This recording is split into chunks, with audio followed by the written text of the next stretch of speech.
રમકડાથી ખેલતા હતા, ચકડોળ ને હંસી ને ચકેડે ને.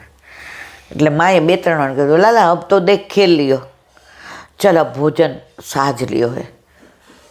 बिल्कुल तैयार है। रोहिणी माँ राह देखती है। चल मैं तो को खिला दूँ मेरे लाल, चल। ઠાકો છોકરાઓ રમતા હોય ને ત્યારે એને જમવું ન ગમે.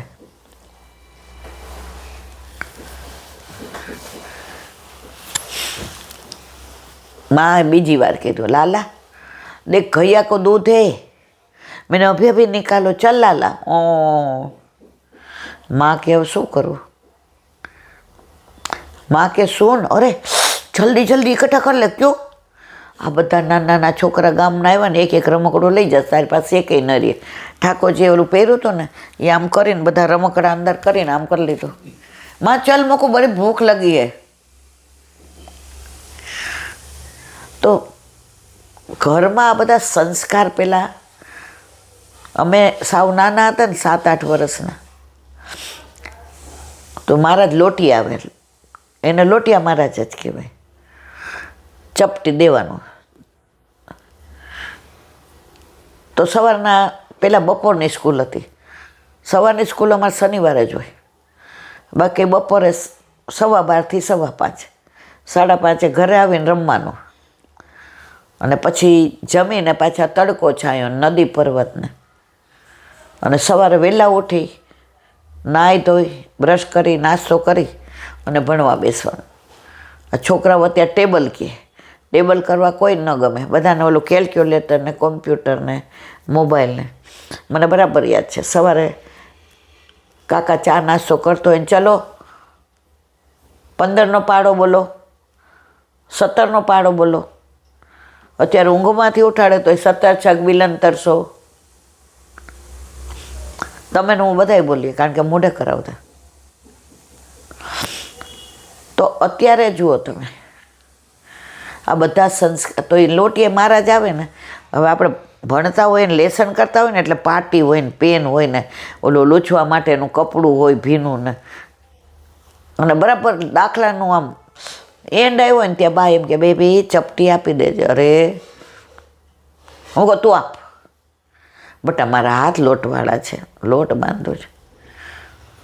અને પછી એ લોટ્યું તો એની પાસે 3 ઓલા હોય, ઘઉંનો લોટ હોય, બાજરીનો હોય, અને કાં ચણાનો લોટ અને કાં જુવારનો હોય. 2-4 દી ન આવે, મારી બાને ખબર હતી ક્યાં રહે છે, બધું પૂછ્યું હતું. તો સાયકલ લઈને મને બેડીને નાકે મોકલે. બેડીને નાખો એટલે અહીંથી ઇન્કમ ટેક્સ જાય એટલું ખબર છે ને. આ તો આપણે બે રાજકોટના, એટલી ફોસલાવે. અને પેલા આટલી વસ્તી નહોતી, એટલે ત્યાં જઈને પૂછીએ બાવાજી મહારાજ ક્યાં રહે છે? બટા મને 2-3 દીથા બહુ તાવ આવે છે ને એટલે નથી આવતો. એટલે બાએ અમને લોટનું ભરીને દીધું હોય ઓલું. પહેલાં તો કંઈ આવું પ્લાસ્ટિક ને એવું નહોતી, તો રેશમી થેલી હોય ને એમાં બાંધી દીધું હોય સૂતળીથી ને, કે ભરાવી દે સાયકલ ઉપર. હું કહું મારી બાએ મોકલો છે. આવા ભગવદીઓ હોય ને પછી અમારે ચિંતા કરવાની જરૂર છે. તો એ વસ્તુ અત્યારે લગ્ન થઈ ગયા, અહીંયા રહીએ છે, તો એ વસ્તુ જે લોહીના સંસ્કાર છે, જે નાનપણના સંસ્કાર છે, ગર્ભના સંસ્કાર, એ આજે યથાવત છે.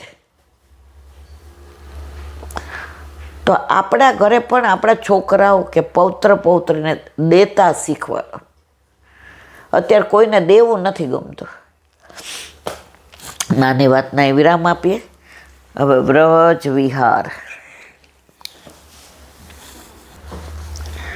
વલ્લભાધીશ કી વ્રજ વિહાર.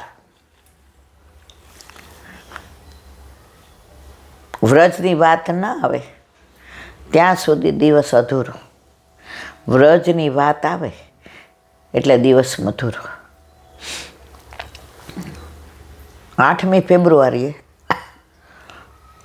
વ્રજમાં જવાના, બરાબર. પહેલાં એવો વિચાર કર્યો કે 144 વર્ષે કુંભ મેળો આવ્યો, મહાકુંભ.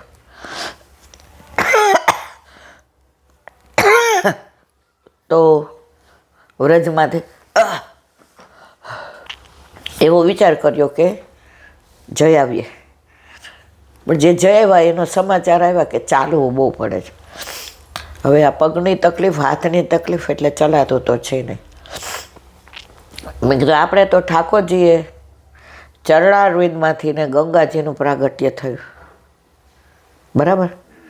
તો આપણે તો રોજ ગંગા સ્નાન ને પાન કરીએ છીએ, જવું નથી. કારણ કે આટલી બધી ગીરદી હોય, આટલું બધું ચાલવાનું હોય. હવે બસ વ્રજ ને વ્રજ. 8 થી 14 એક વૈષ્ણવનો મનોરથ છે એમાં, પછી 15 થી ને 22 આ બધા વૈષ્ણવ જોડે. વ્રજ છોડવું ન ગમે, વ્રજમાં જવું ગમે. આવવાનું હોય એ દિવસે, આગલા દિવસે તેમ થાય કરે યાર ક્યાં જવાનું આવ્યું. ઘણી વાર મનમાં એમ થાય છેલ્લી ઉંમરમાં તો વ્રજવાસ જ કરવો જોઈએ.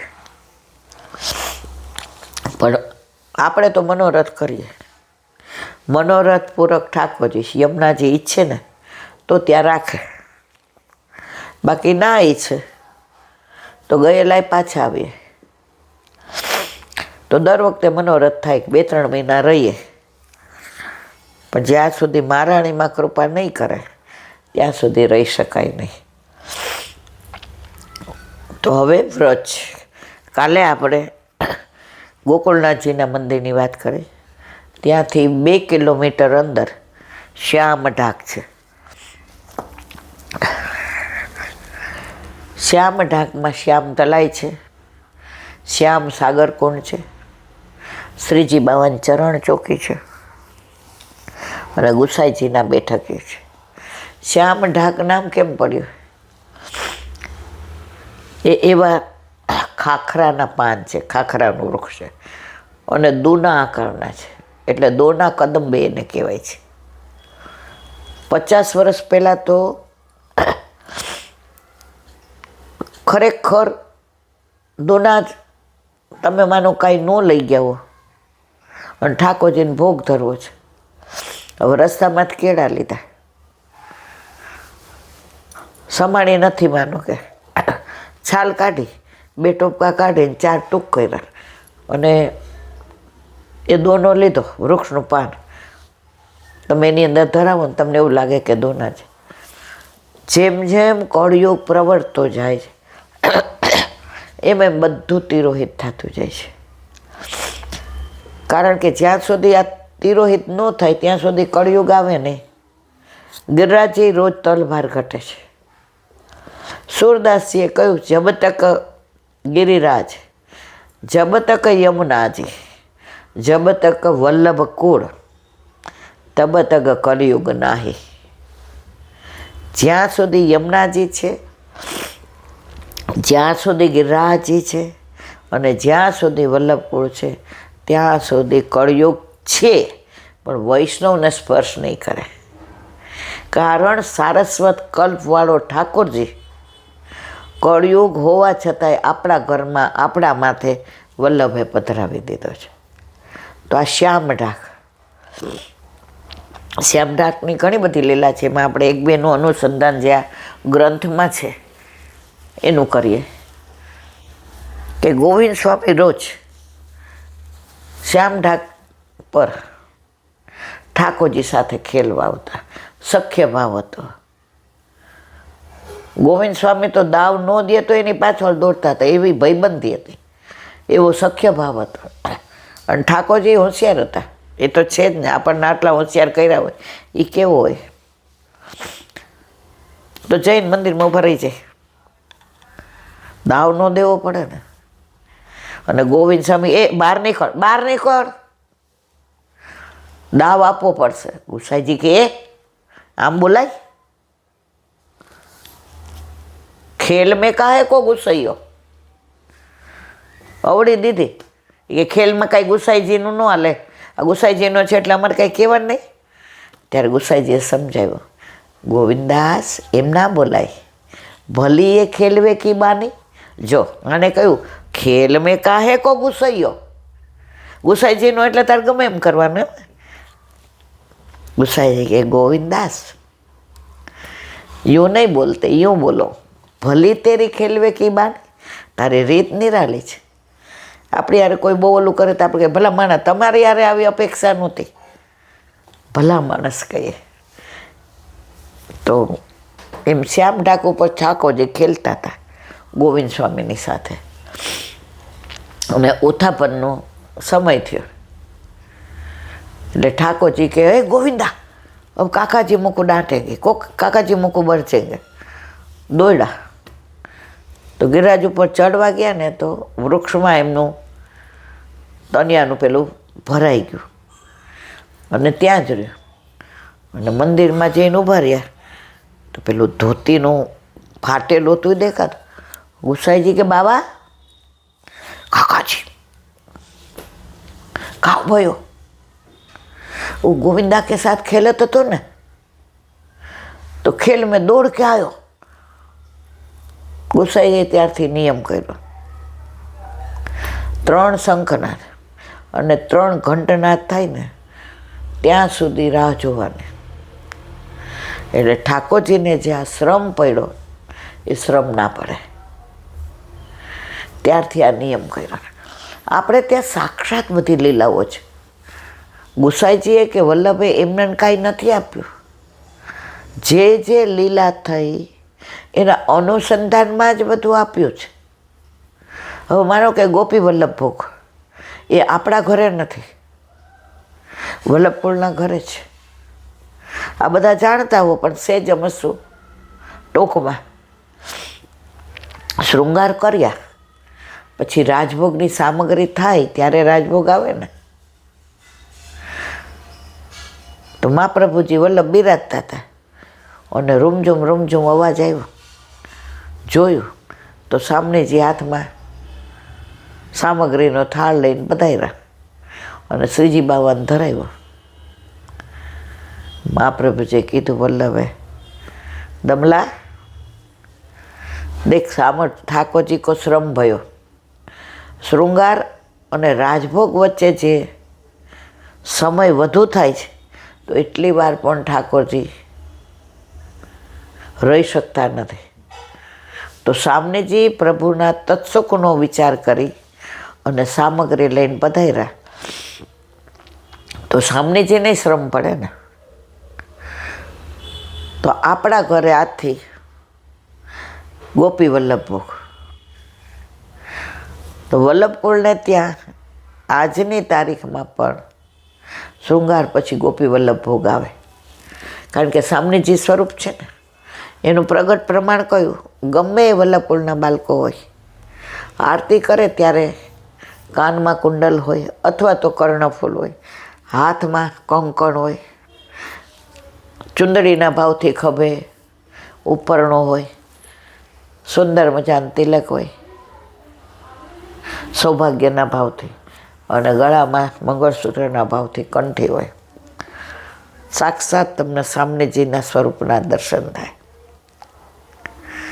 તો વલ્લભકુળ છે એ સામનેજી સ્વરૂપ છે, તો ત્યાં ગોપી વલ્લભ ભોગ આવે છે. આપણા ઘરે ગોપી વલ્લભ ભોગ આવતો નથી. આપણે એ લોકો બિંદી સૃષ્ટિ છે, આપણે લોકો નાદ સૃષ્ટિ છે.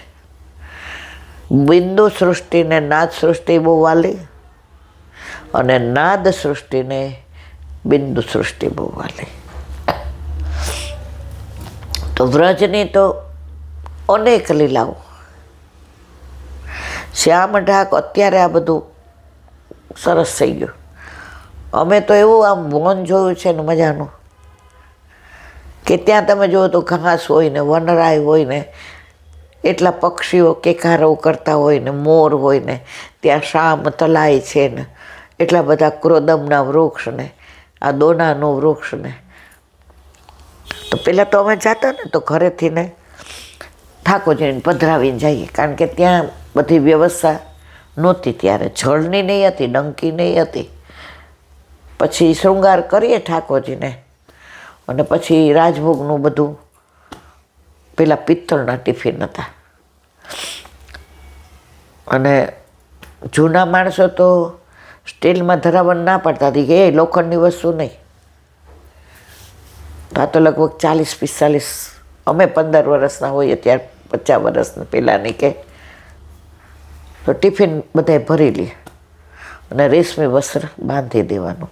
ત્યાં જઈએ અને ત્યાં વૃક્ષની નીચે ગુસાઈજીના બેઠક છે, તો મુખિયાજીની આજ્ઞા લઈ અને ઠાકોરજીને બધું ભોગ ધરાવીએ, દૂધગર ને બધું, અને પછી રાસ લઈએ ઠાકોરજી આરોગ્ય ત્યારે, કીર્તન કરીએ ને પછી એની પરિક્રમા કરીએ ને પછી મોરને થોડા સિંગદાણા ને લઈ ગયા હોય ખવડાવીએ ને, કોયલ કુહુ કુહુ બોલતી હોય ઠાકોરજીને સંભળાવીએ ને પછી ઓલા દૂના જેવા પાન હોય એની અંદર પછી બધું જે દૂધગર ને લઈ ગયા હોય એ બધું ધરાવીએ, જારેજી ભરીએ, અને પછી જેટલા ગયા હોય ને એ બહાર, પેલા આવું બધું સિમેન્ટનું નહોતું, ગાર જેવું જ હતું, તો ત્યાં બધા પ્રસાદ લઈએ અને પછી બપોરે બધા જ સત્સંગ કરીએ. એટલે ત્યાર તો હું તો નાની હતી, પણ ભગવતીઓ વ્રજનો સત્સંગ કરે, અને એમાં જો વ્રજવાસીઓ આવતા જતા હોય અને આવીને બેસે તો એમના અનુભવની વાત કરે કે વ્રજ કો महात्मन जानो नहीं ने, वो यूँ धक्का खा के आते और जाते हैं. जाने महात्मा जान लियो ने